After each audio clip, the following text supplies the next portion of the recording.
ओडिशार समस्त 21 संसदीय क्षेत्र में होइछि व्यापक गड़बड़। जदि वोट गड़बड़ होइनी ताहाले तथ्य देबाकू डर काहीकि?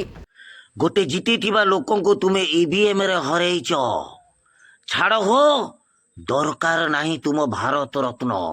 शाबाश बेटा। रुको जरा सबर करो।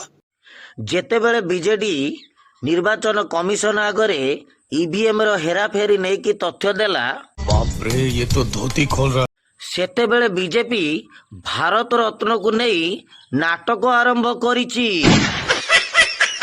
और उड़ीसा में नवीन पटनायक ने भी वर्षों तक सेवा की। ऐसे व्यक्ति को देश में पुरस्कृत करने की जरूरत है, चाहे जिस भी पद से स्वीकार किया जाए, भारत रत्न जैसे चीजों से नवाजा जाए।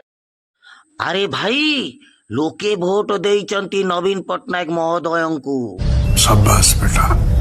बात तो सही है।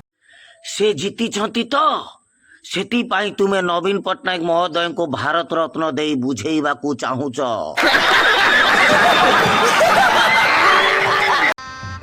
गजब बेइज्जती है।